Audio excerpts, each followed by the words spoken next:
Rien du tout, rien du tout. M'a regardé tout à l'heure, m'a révisité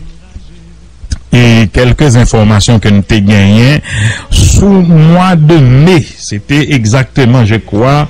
au mois de mai, 26 mai 2018, côté président, tapé parler de axes, 7 axes prioritaires que le gagnant, c'est construire des infrastructures énergétiques, routières et portuaires, augmenter la production agricole et améliorer l'environnement. Promesse du président Jovenel Moïse, renforcer les infrastructures hydrauliques et sanitaires, réformer l'État et maintenir la stabilité politique et sociale. Promesse du président Jovenel Moïse, transformer Haïti en une destination d'investissement. Nous, Haïti tourne pourtant en destination crime, gang, bandit. C'est ça lié après 3 ans, président Jovenel Moïse. C'est pas en destination d'investissement. Moun pas qu'à sortir. Hier, m'a dit dans l'intersection, gonzan mime qui dit, lui même peut à l'école, lui dans l'université pour l'aller après-midi, tellement de kidnapping, améliorer les infrastructures et la qualité de l'éducation et promouvoir éducation pas même qu'à fait d'ailleurs qu'on y a obligé de dire samedi à Timoun l'école cerveau a pas même de temps pour le reposer, c'est presque bourrage de crâne qu'a fait. Pour qui ça? Parce que tellement gain satisfaction qui t'est fait payer à l'oc, mon yo sorti pour yo protester justement, donc l'école t'est fermée, alors pour yo ouais s'il y a comblé nombre de jours de classe yo, l'école yo obligé gain des calendriers qui adapté à réalité pour yo ouais si ti mon yo a gain temps boucler programme, mais moi même parrain mais j'en la fait là parce que ti mon nan doué gain ti temps pour le recréer, pour le gain loisir li, pour faire le vide. Nous ça c'est bourrage de crâne, mais malheureusement l'école yo pas gain le choix, donc le président qui te promet pour améliorer qualité éducation, promouvoir la stabilité à l'aide de projets sociaux. Nous pas bagaille ça même à faire projets sociaux. C'était les 7 axes prioritaires du gouvernement et Jovenel Moïse que le TAP défini en mai 2018. Nous pas Jovenel Moïse qui te dit l'entendre à travers l'axe consistant à construire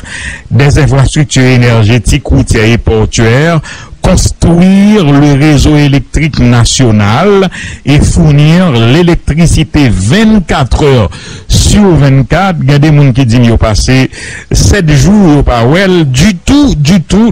Moi-même, à vrai dire, moi, well, chaque 2 jours. Mais là, moi, chaque 2 jours, c'est pour 3 à 4 heures de temps, pas plus que ça. Et président Jovenel qui te mette responsabilité à sous dossier génère, ils font bande désordre avec la justice et pour eux, pratiquement retirer toute sa famille ça a construit et pourtant l'électricité toujours pas là parce que tout menti pas fond il dit il t'a utilisé principalement les énergies propres dont la biomasse, l'éolienne, l'hydroénergie et l'énergie solaire. Tout c'était bluff, mettre en place le dispositif approprié pour encourager le secteur privé à investir dans la production des énergies renouvelées à travers le pays. C'est ça, construire le réseau national de fibres optiques, promesse président Jovenel Moïse, construire 4000 km de route à raison de 100 km par département par année sur 4 ans, beaucoup notamment des routes départementales, intercommunales et locales, construire une téléphérique pour accéder à la citadelle, pas bagaille comme ça du tout, construire le boulevard du nord du bord de mer et restaurer la ville du Cap-Haïtien, mais Cap-Haïtien qui a fêté là, pas rien du tout de tout ça, relancer les travaux de construction de la cité administrative et mettre en place le système incitatifs appropriés pour la reconstruction de la ville de Port-au-Prince, reconstruire l'aéroport international de Port-au-Prince, mon l'autre tête chargée encore, dans les mains, nous fait expérience, nous arrivons airport là, sorti New York, Canada, dans le même moment, pour gagner un Américain qui est là pour gon Air Canada et bon Air Canada par là qu'on y a pour gon Air Transat et pour gon l'autre 3 avions qui en même temps aéroport à tête en bas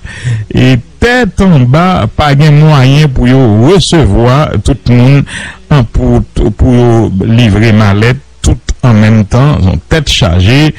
donc il a construit l'aéroport des Cayes ainsi que des aérogares régionaux au Gonaïve, à Belader, au Anamet, en Sapitre,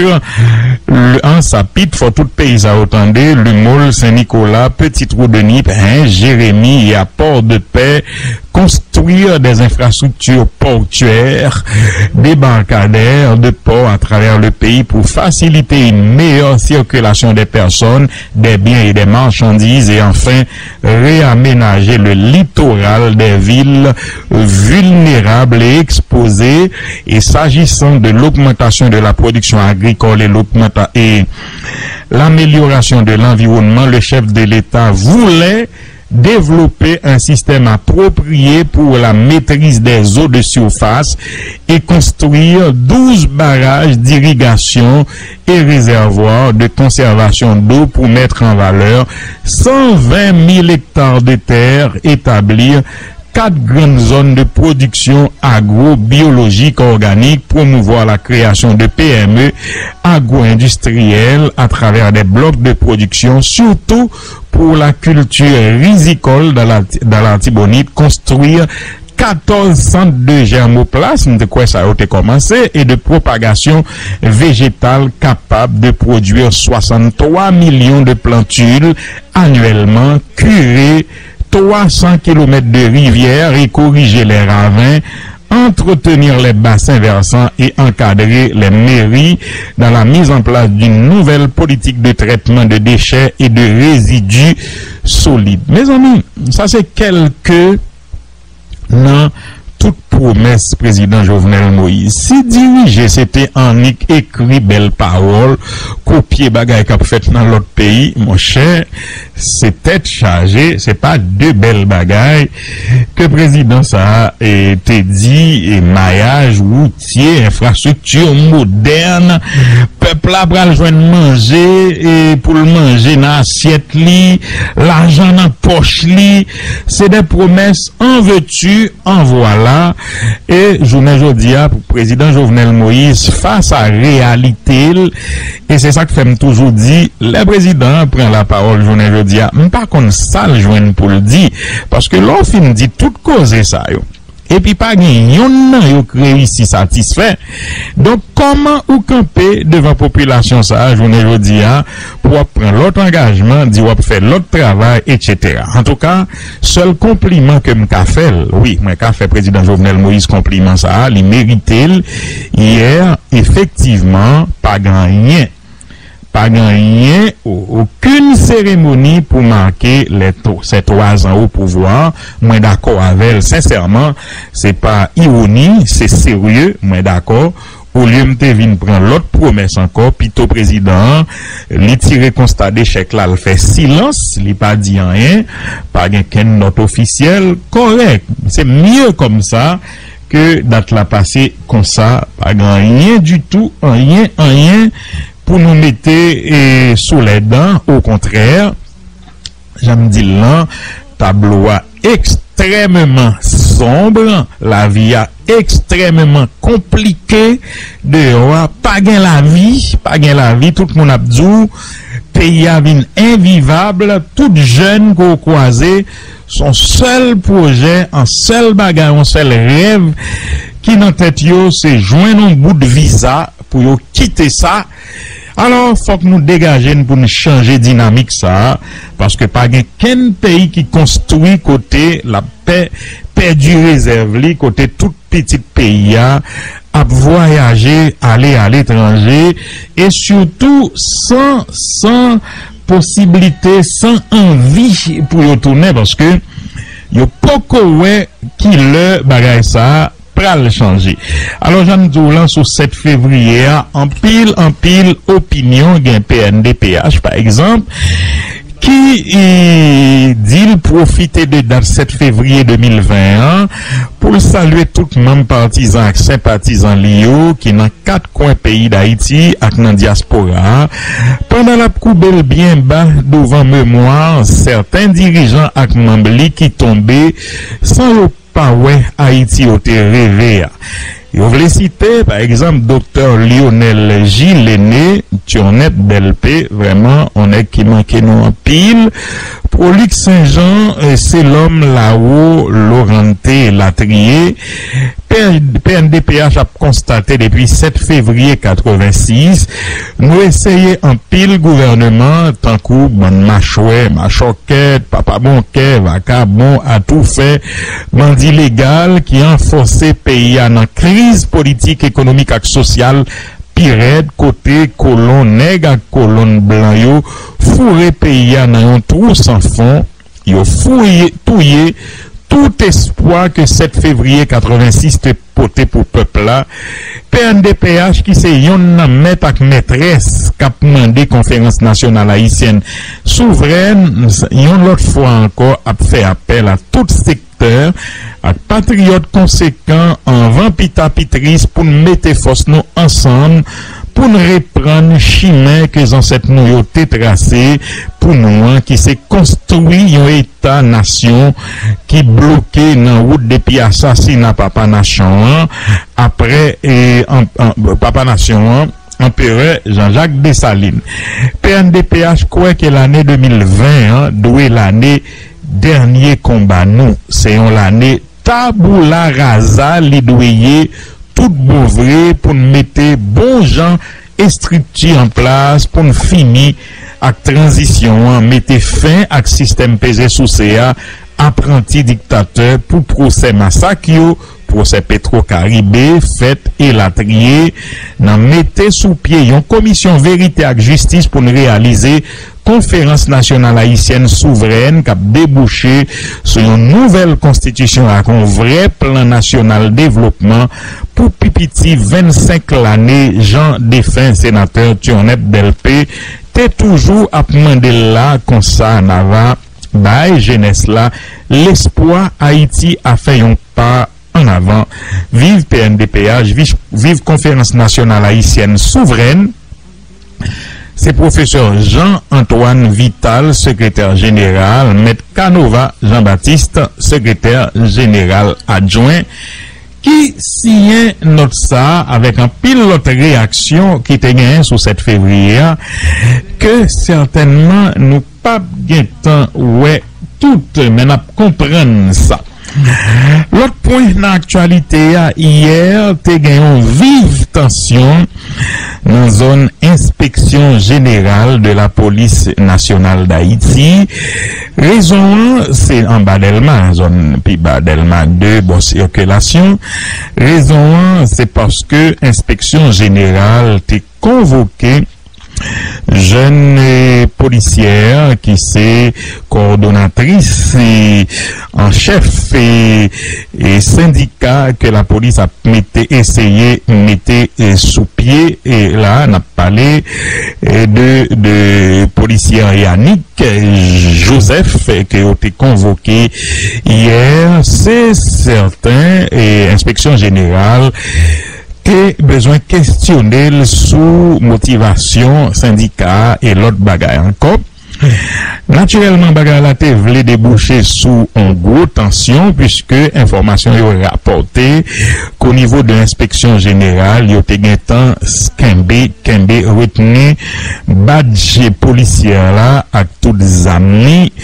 Bon, nous comprenons ça veut dire son sanction et disciplinaire qui était capable même fini par révocation et l'autre bagaille toujours. Mais hier, moi, t'es un petit conseil salutaire à responsable policier, responsable de la police pour me dire, dossier ça, faut yo traiter lui avec un pile délicatesse puisque Jean-Mouéa, la police déterminée la bien syndicale quand même, bah qu'on commence à passer et de fait j'avais raison puisque était en pile tension, t'es même tiré policiers yo calpoté solidarité yo Yannick Joseph et devant inspection générale toute zone n'a été bloquée devant Simo nèg yo té croisé machine en croix pas de circulation tout le monde obligé retourner ça t'a essayé passer dans zone là c'est et yo dit c'est ou bien un syndicat ou bien la police crasée par lieu fort alors là apparemment et inspection générale semblait obligée remettre Badjli et Zam à Yannick Joseph. C'est ça son tournant dans bataille yoa et que yo montré que yo pas joué yo déterminé sous question et si là et sous question Fox syndicat PNH là ouais le jour et de fait le monsieur dame policier a expliqué on a qui condition y a travail son bagage vraiment infernal et tout le yo mouri qui prise en charge qui gagne son bagage tête chargée même là encore nous songer président Jovenel Moïse te font visite dans le commissariat Carrefour, il te prend pause pas de compte comment il t'a vivre, l'a dit oh, c'est sous ça n'a dormi dans condition ça yo. Tant qu'on son bagage qui te pral changer depuis là qui ça fait rien. C'est bluff sous bluff et c'est ça. Son l'état bluff et pays a mon yo prend menti pour âmes politiques et ça nous vraiment pas qu'à comprendre stratégie si là et puis parallèlement semaine ça insécurité a valé terrain bilan yo extrêmement lourd et n'a regardé de moun yo kidnappé c'est de moun de pour ouais yo c'est vrai c'est pas regarder moun sur apparence ou déjà ouais pas gain affaire par contre si c'est misère arrivé non point tel moun yo gon slogan dans la rue yo dit kidnapping pas gain prix ça veut dire pi go penser ou pas gros zouzoun ou pas gain l'argent ou pas gain moyen ou pas sous belle machine comme si ou exempt et ben non et kidnapping nan semblé le pas épargner pièce moun parce que m'a regardé deux petits moun qui ont été pris et dans zone à Kaye et petit moun sa yo qui heureusement libéré moi regarder petit moun yo ou pas ouais c'est à petit moun a fait bon gon l'autre jeune demoiselle que nous te fait annonce pour dire pour parents venir chercher dans commissariat Port-au-Prince c'est clair que si c'est annonce y a fait dans radio pour moun venir chercher on moun yo te kidnappé ça veut dire c'est pas mon affaire bon yo prend tout le monde donc ça veut dire bagay la valer terrain j'ai l'impression même nèg a couteau ti canif dans ceinture a kidnapper monde même si yo pas gen revolver yo pas gen zam tellement bagay la dégénéré et moi déjà dit c'est pas la police seulement qui a résoudre problème insécurité parce que les bagages là arrivé non niveau de banditisme qui est lié soit peut-être avec pouvoir ou bien avec une insécurité sociale les gens n'ont pas qu'à manger le pas qu'à vivre ça c'est devoir l'État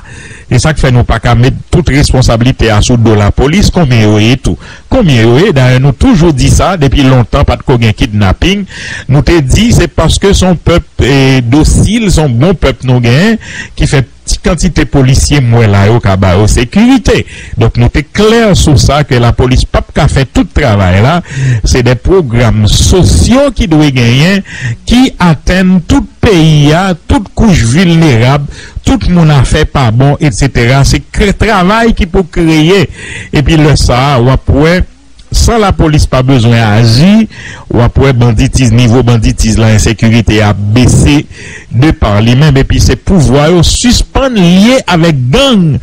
Quelle est cette histoire pour président Jovenel Moïse pour le naïve? C'est qu'il on chef gang pour l'aller, et puis pour le gain, je dis, un discours que la gourmet qu'on gang, n'est pas normal, question si là. Alors voilà, toute préoccupation ça fait que dans pile levé campé que société a fait, un collectif 4 décembre, demain dimanche là, une marche contre l'insécurité, même hier vendredi, il y a plusieurs organisations politiques qui étaient sorties sous place Papa des Salines pour te monter dans carrefour résistance là et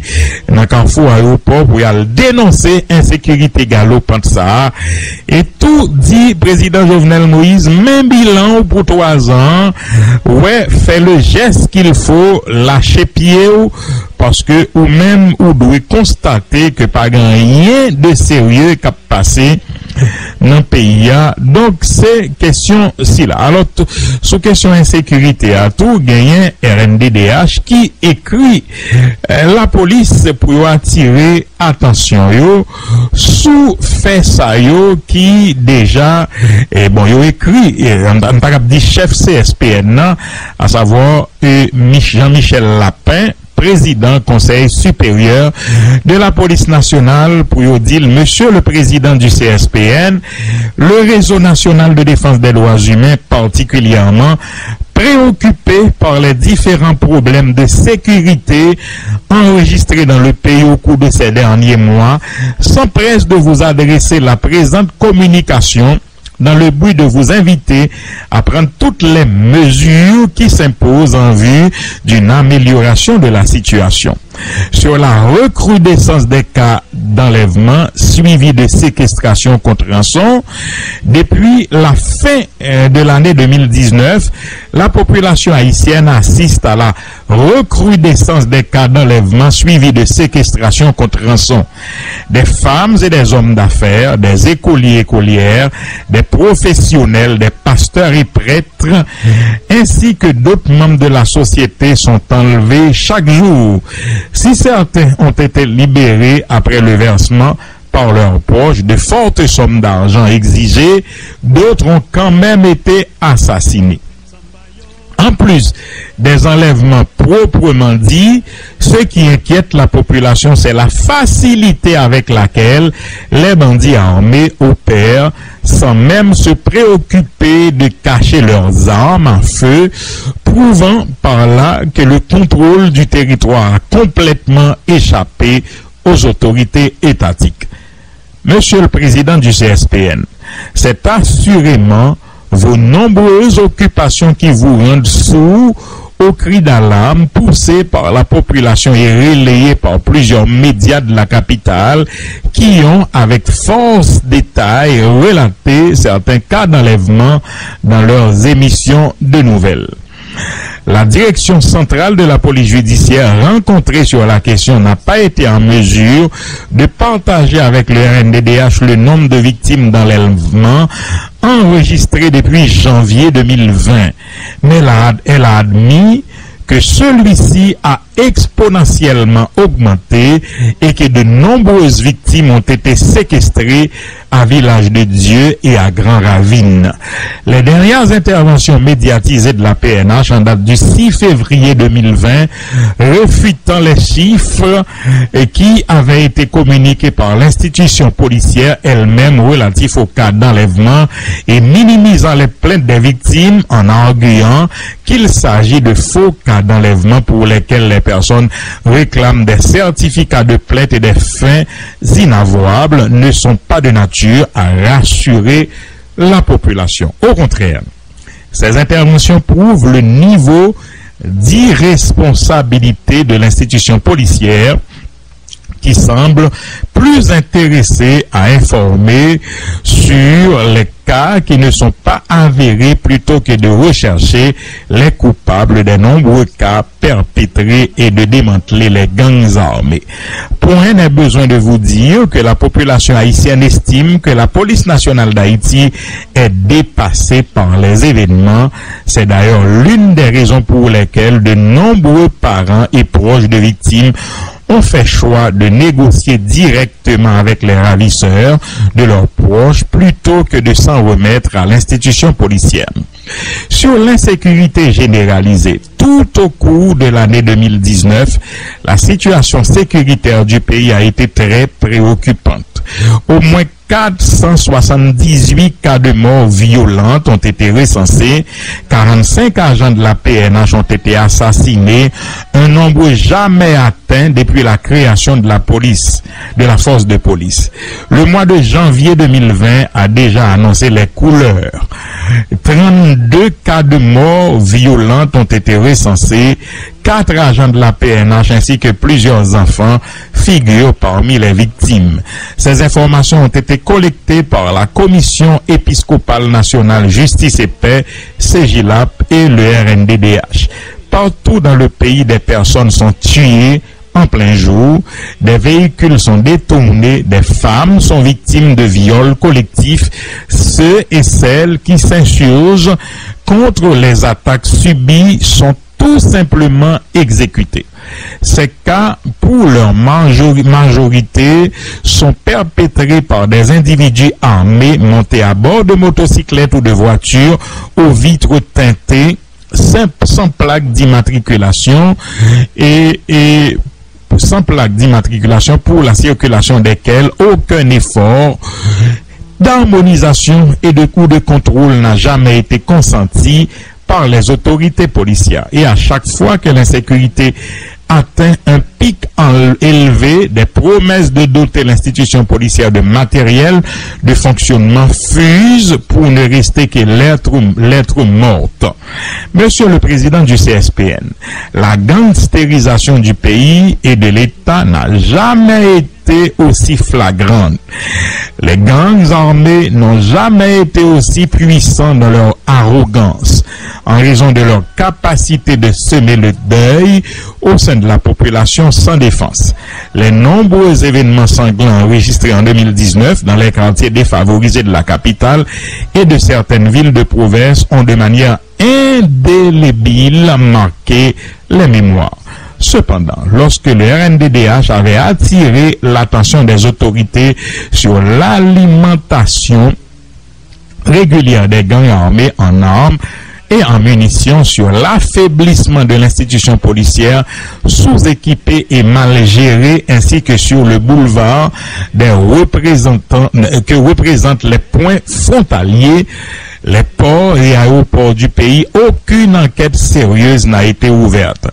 Sur la question des centres carcéraux du pays, les prisons du pays sont en proie à toutes sortes de difficultés. Les agents qui y sont affectés, ainsi que les personnes incarcérées elles-mêmes, soumises à des actes de torture et à des traitements cruels, inhumains et dégradants, ne sont pas en sécurité. Le RNDDH veut pour preuve les différentes mutineries enregistrées au cours de ces derniers mois où plusieurs agents ont été pris en otage et ou agressés par des détenus qui tentaient de s'évader, et le viol collectif des femmes incarcérées à la prison civile des Gonaïves perpétré par des détenus dans la nuit du 7 au 8 novembre 2019. Cependant, à la prison civile de Port-au-Prince, la situation s'aggrave chaque jour. Comme vous avez dû l'apprendre, le 28 janvier 2020, une tentative d'évasion a été enregistrée dans cette prison quelques jours après la circulation sur les réseaux sociaux de persistantes rumeurs de planification d'attaques contre le centre pénitentiaire par des bandits armés. Selon les informations recueillies par le RNDDH, ce jour-là, vers 12 heures, Emmanuel Lavoile et Kenny George, deux détenus, avaient déjà laissé l'espace de détention et progressaient vers la barrière de sortie lorsqu'un des agents de la direction de l'administration pénitentiaire s'est enquis auprès d'eux de leur destination. En réponse, Emmanuel Lavoile a brandi son arme à feu et a tiré en direction de l'agent. Si les coups ne sont pas partis, cela ne l'a pas empêché de tenir les agents en respect sous la menace de son arme à feu. Au moins 4 détenus sont impliqués dans l'organisation de cette tentative d'évasion. Il s'agit de Kenny George, Ekwe, le 10 novembre 2011 à la prison civile de Port-au-Prince en date du 13 septembre 2013. Il a été auditionné pour vol à main armée et détention illégale d'armes à feu. Depuis, il est refoulé en prison. Richard Joseph, incarcéré le 10 janvier 2017 pour assassinat, tentative d'assassinat, association de malfaiteurs. Il a été auditionné par le parquet près le tribunal de première instance de Port-au-Prince le 6 mars 2017. Depuis, il est refoulé en prison. Emmanuel Lavoile, écroué le 20 novembre 2017 pour assassinat, tentative d'assassinat et menace de mort. Il a été extrait le 5 mars 2018 par le juge d'instruction Paul Pierre. Le 22 juin 2018, une ordonnance de renvoi a été rendue à son encontre. Gary Antoine est écroué le 17 mai 2019 pour assassinat, tentative de vol à main armée, incendie, détention illégale d'armes à feu. Emmanuel Lavoile a été blessé au doigt lors de cette tentative d'évasion. Il pointait son arme à feu en direction de l'agent qui se trouvait en poste au Mirador lorsqu'il a été touché. Par la suite, 3 armes à feu, respectivement de calibre 3,89 mm et 38, ont été saisies par la DAP, des armes blanches ainsi que plusieurs téléphones portables, dont des téléphones intelligents, ont été trouvés en possession des détenus. Vers 14 heures, les agents ont repris le contrôle de la prison et se sont débrouillés du mieux qu'ils pouvaient pour empêcher que les détenus ne s'évadent. Toutefois, si Emmanuel Lavoile et Kenny George avaient reçu du renfort lors de la perpétration de leur forfait, la situation aurait empiré parce que les agents sont sous-équipés en nombre insuffisant. Le RNDDH vous fait grâce des détails relatifs à l'effectif réel des agents affectés à la prison civile de Port-au-Prince, mais attire quand même votre attention sur le fait qu'ils auraient dû être de 359, soit un agent pour 10 détenus. Monsieur le Président du CSPN, le ministre de la Justice et de la Sécurité publique, lui aussi, membre du Conseil que vous présidez, a déjà prouvé que la politique du gouvernement en matière de justice constitue en la fragilisation du pouvoir judiciaire et dans l'accélération du fonctionnement de l'appareil judiciaire, interférence dans les dossiers en cours d'instruction, intervention pour libérer des étrangers retrouvés sur le sol haïtien avec des armes de guerre en leur possession, possession pour le renouvellement des mandats des magistrats et pression pour le renouvellement des mandats des magistrats, augmentation à 75% du nombre de détenus en attente de jugement, ministère amorphe et totalement effacé face à un président de la République qui s'estime très puissant. Aucun affront n'aura été épargné à l'appareil judiciaire haïtien depuis l'avènement au pouvoir de Jovenel Moïse, écrit le RNDDH, qui conclut le fait que vous soyez à la tête d'un gouvernement démissionnaire ne vous absout nullement de vos devoirs de sécurisation du territoire national et de gestion des centres de détention du pays dans le respect des règlements internes des établissements pénitentiaires. En ce sens, le RNDDH vous recommande de renforcer la cellule contre enlèvement de la DCPJ et d'exiger des résultats immédiats et probants quant au cas enregistré, d'exiger de votre administration de fournir aux agents de la PNH les moyens adéquats de fonctionnement, d'exiger des corps affectés à cet effet la protection et le contrôle efficace des ports, aéroports et frontières en vue de freiner la contrebande et l'entrée des armes et munitions sur le territoire national et de fournir des moyens suffisants à la DAP en vue de nourrir régulièrement les détenus, espérant que la présente communication vous fera prendre compte de l'ampleur de la situation catastrophique à laquelle sont confrontés les citoyens et citoyennes du pays. Le RNDDH vous transmet, Monsieur le Président du CSPN, ses salutations patriotiques. Pierre Espérance, directeur exécutif du RNDDH. Alors, sous question insécurité à tout, Jean Tabdil gagnant et collectif 4 décembre qui prend des dispositions pour au fond marche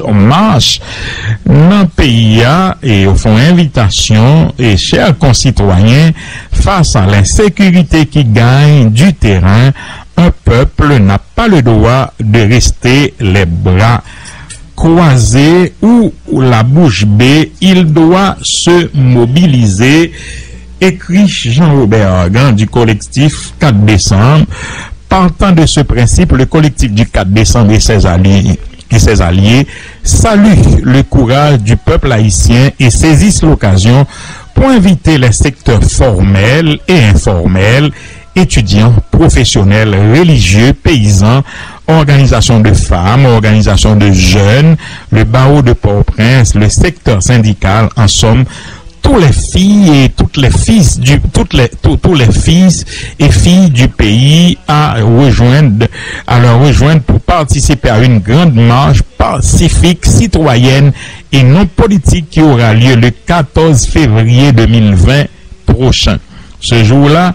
tout de suite après le salut au drapeau à 8 heures, la population de Croix-des-Bouquets et des environs réunis à Carrefour Marassa, la population de Carrefour et de ses environs réunis devant le centre sportif de Carrefour, la population de Pétionville et des environs réunis à la place Saint-Pierre de Pétionville se rendront au Carrefour de l'aéroport pour former cette marée humaine qui empruntera rue Nazon, Lalu, rue Capois, avenue Magny, avenue Charles Toumer jusqu'au ministère de la Justice et de la Sécurité publique d'une seule voix. Nous allons demander à l'État d'agir vite et efficacement pour arrêter cette machine infernale qui assassine, viole, vole et kidnappe nos frères et sœurs, semant deuil et désolation, faisant couler des larmes dans tant de familles, citoyens et citoyennes de toutes les couches sociales d'Haïti.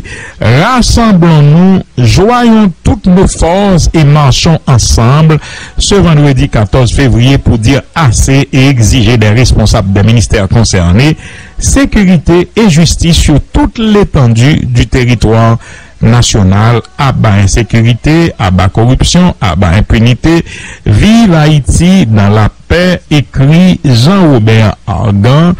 qui c'est responsable collectif 4 décembre sous question insécurité. Mais c'est pas seule organisation et demain tout des marches demain et des marches qu'a fait demain 9 là et qu'a fait qu'a commencé beaucoup supérieur des comptes là, rassemblement avenue Christophe Kafoutifou monté devant ministère, il y aurait l'injustice, il a campé 10 minutes devant Sacré-Cœur pour un coup de prière, et puis il a monté toujours, viré bois patate, rivé canapé vert, viré boudon, descendre l'allée pour finir sous place Constitution. C'est demain, dimanche là, que son marche contre insécurité, contre kidnapping, contre impunité, contre anarchie et pour demander départ président Jovenel Moïse sous pouvoir. Et puis, en pile l'autre point dans l'actualité, bien que le a fait nous la guerre, gagné un nouveau bâtonnier et un nouveau bâtonnier pour barreau de Port-au-Prince. Moi, ouais, en pile, nous exprimer satisfaction que finalement, et gagné bâtonnier qui montait, c'est Montferrier d'Orval, nouveau bâtonnier et de l'ordre des avocats du barreau de Port-au-Prince qui sortit dans l'élection qui était en pile ancien et là et qui était participé dans l'élection ça et nettement Ferrier d'Orval vainqueur des élections pour le renouvellement du barreau de Port-au-Prince, vétéran du système judiciaire haïtien et professeur à la faculté de droit et des sciences économiques de l'université d'État d'Haïti. Maître Montferrier d'Orval remplace à ce poste Maître Stanley Gaston avec un total de 228 voix.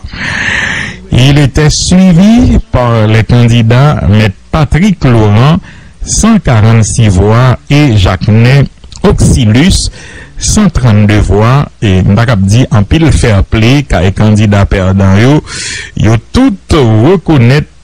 plus ou moins et défaite yo, et yo félicité bâtonnier, nouveau bâtonnier. Par exemple, hier moi t'appelé en lettre que M. Jacquenet Auxilus écrit nouveau bâtonnier pour lui reconnaître des fêtes li et dire que vous prêt pour travailler ensemble pour relever niveau bâtonnat, bien que Fondi bilan et bâtonnier sortant pas mauvais du tout en termes de réalisation. Il était très présent, mais toujours dit et mettre Stanley Gaston ça, même si dans l'assemblée il était anti-gens et contesté, et alors pas bilan en lui-même, mais et m't'a dit dépenses, etc. Mais et M. Gaston confirmé que toute bagaille li chiffré et le prêt pour le démontrer que pas rien de malversation, de désordre qui t'a fait pendant que il était là comme bâtonnier. Alors, nous t'avons parlé tout à l'heure, donc déficit record, ça fait nous dit pays a plein problème, un déficit budgétaire de 15,8 milliards de gouttes, alors que nous pouvons à peine 4 mois exercice là, déjà 15 milliards point 8 de gouttes de déficit, son bagage qui mandait en pile tête chargée. Même toujours expliquer pour me dire,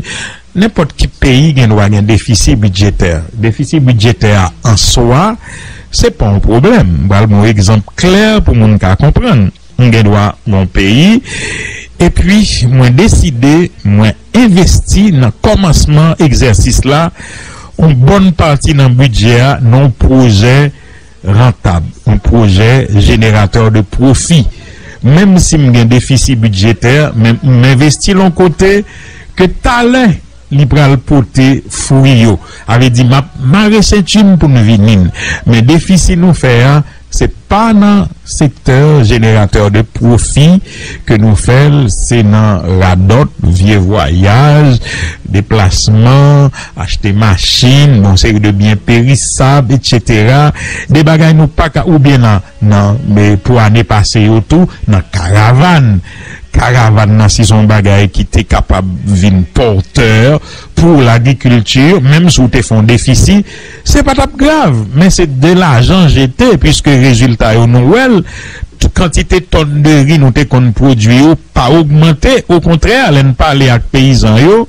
et ministère de l'agriculture, yo dit que il y a des années nous qu'on produit plus que ça, au contraire production nous régressé, et c'est dans même année caravane ça yo pour le programme alimentaire mondial a tiré sonnette d'alarme devant situation compliquée n'a vivre pour directeur général EDH là, ouais bon c'est blackout n'a vendre même ouais lui même tout la plaint parce que client yo pas payé. Dans le dernier trimestre année 2019 là, l'électricité d'Haïti distribuée plus de 140 000 bordeaux. Seulement 25 000 clients qui honoraient facture. C'est ça, et directeur Jean-Nicolas Hervé Pierre-Louis déplorait dans la conférence que le tabac dans le Palais National jeudi 6 février 2020. Donc, en pile problème dans le pays. Et puis, l'autre point dans l'actualité a gagné, juge Ramonsi Taximé. Ça, c'est une grosse histoire. Ramonsi Taximé, que tout plaignant, yo contesté, yo dit pour le déporter. Eh ben, Ramonsi Taximé, non seulement continue le travail, mais l'Iran ordonnance li, non semaine et ordonnance ça, et sans surprise, li retiré ni plaignant, avocat, tout le monde zayo, comme partie civile pour le faire seulement l'État comme partie civile parce que li jugeait peut-être Mounsayo trop encombrant pour lui. Donc, pas rien qu'a fait dans le dossier ça, tout autant, et André Michel peut-être bien raison, elle dit effectivement, sous régime dilapidateur fonds, pas gain procès possible parce que monsieur Sao, monsieur Dame Sao, toujours fait tout ça capable pour fourrer la justice en basé celle et qu'on s'en pas rien qu'à prendre. Donc, André écrit dossier Petro-Caribéa, li désormais, pendant, parce que vous fait appel, faut nous dire ça hier vendredi, hein, li pendant par devant la cour d'appel de Port-au-Prince, le juge Ramonsi Taximé a été dessaisi de la connaissance du dossier Petro-Caribé. Les citoyens qui sont constitués partie civile dans le dossier